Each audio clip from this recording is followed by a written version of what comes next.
All right, ladies and gentlemen, welcome back to the Dance City Network podcast. I'm your host, Jonathan Chatham, and joining me today is a very wonderful and talented person, Miss Londyn Alexander. I'm so excited to have you on the show today, so thank you for stopping in. No, happy to be here. I'm excited. Yes, well, we've had some fun history. I've got to know you for several years now, both near and far and back again, and you're a very active person. You're traveling all around now.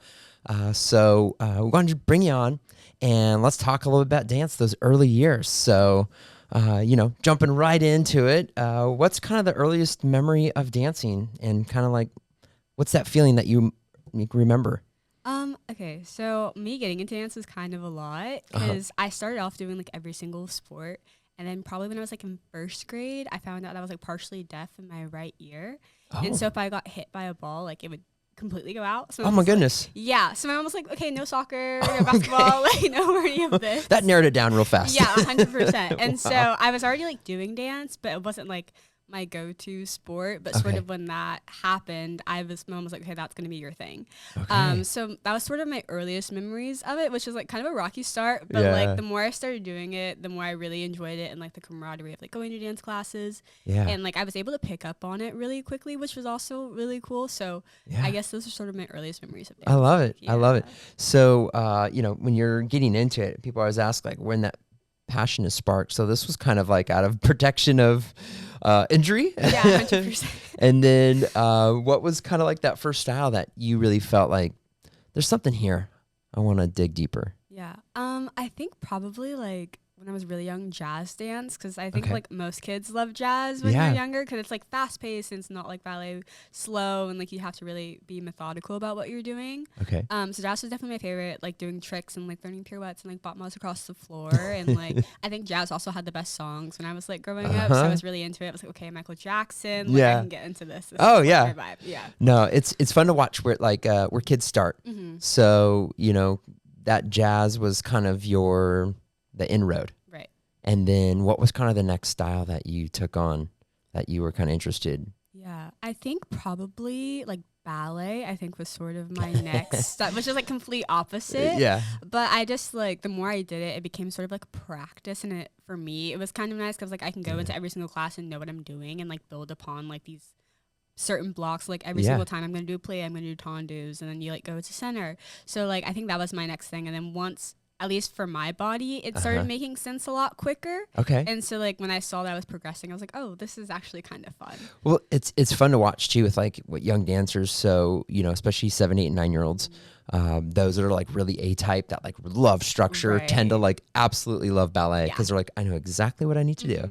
And then those with a more creative and free soul are like, oh, I want jazz or I want hip hop and I want to like do my own thing. And so that's cool. I love it. How was your family and friends when they reacted to kind of hearing you're really interested in dance as a young one? Yeah, I think I was really lucky because my parents and like immediate family like were super supportive about everything. And like my mom would like drive me to dance class all the time. My dad was like a dance dad. Like he would have my tutu bag when I needed to go to like YAGP and all that thing. Yeah. So I think I was like super fortunate, but my immediate family was like really supportive. They were like at every dance competition. Like my brother was like always there from That's like, so cool. Convention days. My mom was like always there with me. So yeah, I got really lucky with that. Well, it's hard. Everybody's so busy nowadays too. And I always keep coming back to the same common thread. Being present for your kid is the most influential thing you can do. Right. And those long drives to competition or, trying to get your hair ready, your makeup, like that stuff goes in forever. Yeah. Yeah. No, that's awesome. Was there any kind of particular dance, or performance style that really influenced you early on that you felt like, hey, I'm getting good at ballet, I'm getting at jazz, but like what kind of influenced you to continue? Yeah, so I think probably my big moment was like I went to performing arts high school, Booker T. Washington. Woo woo! A little shout out. And we got I think my freshman year when I was on rep company, we got the opportunity to see complexions. Like they came to the school and did this piece called Testament, and I think that was the first time I was like, wait, this is kind of like I think what I want to do for the rest of my life. And really? Like, it really impacted me because like I had done ballet and like contemporary and like all these styles growing up, but like seeing it sort of mesh together was really cool. And like I think that was the moment where it clicked for me. I was like, oh, I can do this as like an adult and like travel and like do all these things. So I think that was really eye-opening for me, and it made me like after that moment I worked so much harder in like all my classes because I had like a visual of like what it could be. Yeah. And also like seeing people who looked like me like on stage was also I think a big part of that, just because up until that point I feel like in a lot of spaces like diversity is getting better 100%, but I was like, oh, I'm like the only person. You're like the standout. Right, exactly. So I think that was also really impactful for me. I love that, you know, and it's amazing because, you know, dance is the most universal language I've ever known. And you can dance with people and not know the same language, but dance speaks to the soul. Yeah. And experiencing that, I've had some fun experiences with that, and it's kind of life-changing. Yeah. And it's neat to hear, like everybody has to find that level of inspiration and grow from it. But so how old were you when that happened? I was probably like 13, I think. 13? When that happened, yeah. Okay. So, you know, a lot of these kids nowadays are you know, I should be here, I should be there. But can you walk kind of like us through your journey of, you know, your beginner, your intermediate, then getting to more of that advanced level? What was kind of the ages that you felt like those growth came from? So I started dancing probably like when I was 9, and then after that first year I got asked to like join the competition team. Okay. So I was kind of like a quick like baptism by fire. So I started doing competition dance when I was like 9, and then I did that solely until I was about 13, and then I went to Performing Arts High School. Okay. And so I was doing training there as well as my home studio and doing that competition thing. Oh man. Yeah, so it was a lot. And then when I was probably about 14, that's when you get the opportunity to audition for the repertory companies. So I started doing that, which is like you get the opportunity to work with like professional choreographers in the field. Yeah. So they would come in, we do residencies, we work with them for like 2 weeks, say from like, if we had school from like 9 to 3, we would have rehearsals from like 5 to 9, like with these choreographers. Oh my gosh. Yeah, so doing that, and then also my home studio, like the regular whole competition, like going to conventions on the weekends. So kind of like a very like intense training, probably from the time I was like 13 to like 17 when I graduated. And that was kind of like my life, just training, traveling to do conventions and like competing. Yeah. And then I auditioned for USC, Kaufman, which is like the dance college program. Yeah. And then went right into that, which is pretty similar to like what I've been doing. Yeah. Well, you know, it's fascinating because there is a statistic that the average age of burnout is 13. And that is obviously something at the Dancing Network, like we fight everything against. Like we want your passion to be discovered so that it carries you through. But you started at 9, you picked up the pace pretty quickly. That 13, 14 year is so like such a transition. Right. And I see like where kids are getting ready to kind of take that next step of difficulty, amount of hours that they're dancing. But what was kind of like your anchor point to maintain your level of passion as well as desire for growth? Yeah, that's a good question.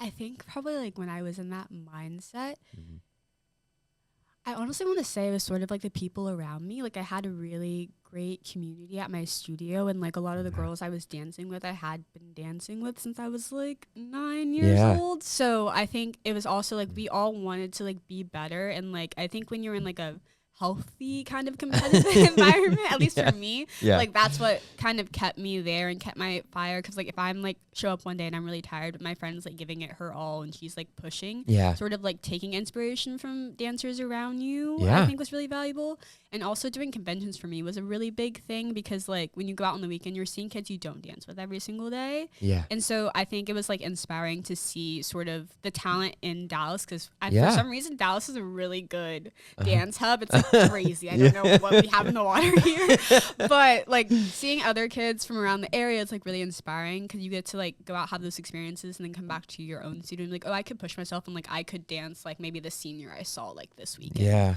And so I think that was definitely a big. I love it. Well, culture is key. I firmly believe this. And, you know, when you have a good team, right, you can't just replace that overnight. You know, the teachers that invest in you, your teammates who count on you and invest in you, the parents to support. And that's something that like, I want the dance community to remember, like strive for that excellence, you know, the technique, the growth in your dancing, like it's all coming, but more than ever, mental health, right? That positive environment to say like, I'm going to push myself, but I've got people I can trust. Exactly. Right. Yeah. So that's cool. And I love what you said about inspiration. So a lot of these kids that are on social media and looking at things, they're doing the comparison game. Yeah. And comparison, I always say that it's the killer of all joy. It's a famous quote. It really does kill all the joy. Yeah. And what you just said is so crucial, that you should be inspired, not comparing. Right. Like, go back to your studio, work harder. Yes. Not like, well, I'm not good enough and I'm not this, and all that self-doubt and negative talk gets in your head and it changes you. Yes. So that's really awesome that you say that, because I mean, that's huge for parents. Need to know, like, that's the culture of your kid getting that imprint of like someone bringing you up. Yes. And that's what I always loved. Extracurriculars we're supposed to do, and especially dance. It's such an outward expression of something internal. Right. It really is, it's so personal. So it's different than a team sport, because it requires everybody to be on that same page. Exactly, yeah. And it's not like you go and compete and you're behind and then you come back and win it. Like a lot of other team sports, you can do that. Like dance, you make a mistake, mark down. Yeah. And like, it's so cut and dry. It is actually the most grueling thing to compete in. And so like teaching kids that positive, mental health. I love to hear that. Looking back, is there another specific moment or experience that you'd consider that was kind of like your turning point of taking it up a notch? I'm trying to think. I think like maybe probably like in my performing arts high school, I'm like a very competitive person. Yeah. I can't tell. But I think there was like this scholarship opportunity for like Texas Young Masters, and like we had to audition for it, and like I was like very fortunate to get selected to like represent my school my freshman year. And I think that was also like a moment where I was like, oh, like, okay, maybe I'm a little too hard on myself, and like I actually can do this. And so I think that was another turning point. Sort of like, obviously you don't want to like rely on external validation, but I do think when you have those like little moments of like, oh yeah, I'm on the right track, I'm doing what I need to doing, and I can chill, like I don't have to like and arts is a grueling experience that like the work will never be done. Right. Like you never reach a point where you're like, I'm satisfied. Yeah. It's always I'm done to be the best. Yeah. Like improve and constant. Grow. Yes. I'm like, the closest thing I know is like golf. Like golf just drives people crazy and they love it, and I love golf, but it really is a different mindset it creates within you to go like, I know there's potential to be better. Yes. So I can't stop practicing or working. And that's the closest thing I know to a different type of sport that relates to dance. And it's you're golfing for yourself. You're dancing for yourself, Right. And I think a lot of people want to cut corners to get there faster. And I'm like, take your time. Yeah. Because you have to, or else you'll burn yourself out so quick. I know. And it's such a bummer. And I think, parents nowadays really need to hear this from the people who are dancing in the field professionally and going around the country and seeing it. Like, I've always noticed the ones that love it the most last the longest, right? For sure. Oh man. Well, how do you balance kind of the physical demands of dancing as well as maintaining your mental health? Because that, again, it's a lot going on. It is a lot. Yeah, I think I'm a big journaler. Okay. I've always been. Love so it. yeah, I like, if anything happens, I like write it down in my journal. I feel like that's kind of an external release. And then like also finding, it's really hard when you're growing up and like at the studio till like 9 p.m. But like finding some sort of hobby, I feel like is good for like mental health, because then you can like sort of detach. Because I especially feel like when you're growing up, your whole life is dance, and it kind of has to be progress and like become the artist you want to. I think finding little things, like if it's like reading on your train ride to school or like the car ride, can really help. And like also like talking to people, I think is such a big thing, because I feel like you can get really in your head and feel like you're the only person like maybe going through this. And then when you like talk to someone else, you're like, okay, I'm not crazy. Yeah. Everyone is feeling the same way as me. And so I think that definitely helps with mental health. It's just being open, like journaling for me, like finding hobbies has been like things that kept me sane and like able to like maintain my love for dance, because it's not my entire like being. I have other avenues where I can express myself, or like that's great. No, and it's good to know that, because again, like too much of a good thing is a bad thing. Yeah. And it's like anything, when you like hyper stress and focus sometimes too intense, that stress constricts you actually physically as well as like mentally. That creative block, you're like, oh, what am I doing? And then you like take a break, maintain like a level of disconnect. So you find that rest, and always when you come back, to it, it's ready for you. No, truly, that's the biggest thing. And I feel like it took me a while, like honestly, not till college, to like put the pieces together. They're like, oh, when I step away from it and like take a moment, that's when like I'll have like a breakthrough. Okay. Because I think I did a lot of like choreography in college, like for my undergrad, because we had a lot of composition classes. Yeah. And like when you're having to churn out like good work every single week, it can be kind of hard. Yeah. So like stepping away from it was definitely a big thing. I was like, okay, I need to focus on like maybe my midterm for like an hour and a half, and then I can go back to trying to make this phrase. Well, and now like, you know, everything is competitive. So the academic world to the artistic world, and you're like a kid trying to do both. You know, and I've always tried to tell parents like, hey, balance your family time, you know, your school time and your dance time. Yeah. If you've got time for something else in between, awesome. But like, make sure it's balanced. And again, you're not burning out, because the saddest thing I see is, you know, kids push too hard too soon. And then a couple of years later, you hear like they quit dance. Yeah. And I'm like, oh, what if you just took a little longer in your journey to get to that achievement, but you absolutely loved it? Yeah. And that's hard, because, you know, it has to come from you as a dancer. Yes, it really does. You know, parents, you can't vicariously live through your kids. I'm sorry. Like, it has to be said. Like, you really can't. You can't. You really, it's not healthy for the long-term drive of the dancer. And what I love to see more than anything and hear more than anything is when a parent's like, oh my gosh, like my kid doesn't want to stop. Like, they want to take all the classes. They want to do all the things. And I'm like, good, like keep that fire roaring. Like, they don't have to get there all in this first year or second year. Like, allow some time for growth. Exactly, yeah. So you're like developing the stamina to handle the pressures of all that growth. Right. Because everybody, I want to grow, I want to grow, I want to grow. And I'm like, well, okay, well, there's a lot of responsibility. Yeah. To yourself, you need to learn. There's a lot of like learning how to rest your body so you don't hurt it, overdo it. And, you know, kind of walking through the competitive world, it's changed a lot in the last 10, 15 years. So different now. It's actually insane. So like, can you give the amount of hours like advanced dancers are like kind of expected to dance now that you've seen? Like, I mean, some are doing homeschool. I mean, walk us through a little bit. 'Cause I mean, like beginner dancers are, you know, it's such a different day and age. So different. Yeah. I feel like for advanced dancers, like most competitive dancers are dancing like Monday through Friday. I would say like from like 3 to 9. I'm gonna be like, I'm thinking that's what it is, because that's what I did growing up, and I know these kids dance more than I did. Did you do the homeschool program? Or? No, I didn't do homeschool. Yeah, I was. Okay. Yeah, my parents kept me in school. They're like, you're gonna be normal, and you're gonna have to figure it out. And I was like, okay, great. It's cool, because I hear these stories. People are like, oh, you got to quit everything, and I'm like, oh my god, they're like 10. How do they know? Yeah, it's definitely possible to like maintain. My parents were like adamant. Like, I asked them a lot. I was like, can I please homeschool? And they were like, no, you're gonna make it happen. Like, if this is what you want to do, you need to stay in school. And like, so it's definitely possible. It's just about like what you said, balancing everything. Yeah. But like back to how much I think people dance, probably like 3 to 9, like Monday through Friday, and then I'm guessing probably like rehearsals, like, or extra privates on like Saturdays. Yeah. Like growing up, we would dance from like 10 a.m. to like 3 p.m. on like Saturday. Wow. Of like classes and rehearsals. So like 30 to 40 hours. Yeah, no, I definitely did more than that, because I was able to do external PE growing up, because like when you train like the off-campus PE? Yeah. Okay. And so you have to have like minimum 20 plus hours outside, so I was doing way more than that. Yeah. Well, it's interesting because, you know, even dance competitions we go to, you know, their dynamics have changed over the years. And so like I see some of these kids and I'm like, dang, they're dancing 30 to 40 hours. Yeah.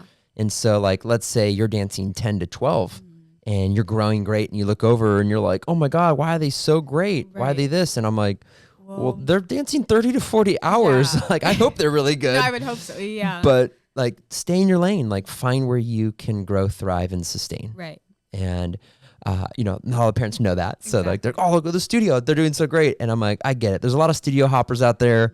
But it's neat to hear people who stay planted, who grow around that mentorship. But I'm like, you can take it as far as you want. Really? Yeah, you can. Like, I feel like dance is such a choose your own adventure, and like you can make the most out of it. Because like I had friends who I had like in high school who started dancing when they were 16, and the only thing they did was like they danced at school, like, and they danced at their studio like maybe 2 classes a week, and they were like amazing. So like, obviously. Yeah, you know, different folks for different, like, he was very talented, and like it was just natural. But I do think like you don't have to like necessarily overdo it to like grow and become a really phenomenal dancer. Like, it took longer for it to click, but it did click for him. And like, well, and I know people from LA who didn't start till like 14, 15, 16. And so when I hear people are like, oh my gosh, like my dancer needs to be there, I'm like, they're 7. Yeah, I'm like, let's chill. Like, take it easy. Let's make sure they love it first. And let's make sure they're growing at their rate. And again, it's, North Texas is so hyper competitive. Yeah, it really is. And I love the excellence, but there's a lot of collateral that's caused because of it. And I want parents to be aware, like avoid those pitfalls, that if you can maintain your child to pursue it with that passion, with that excellence, with that love and enthusiasm, that fire's roaring. Right. And it's like you said, choose your own adventure. Yeah. So that's so cool. I love it. Well, we'll pause there for part 1 with talking and dancing with Miss Londyn. Stay tuned for next week's part 2 episode, and we'll be back soon. I'm your host, Jonathan Chatham. Thanks for stopping by the Dance Studio Network podcast.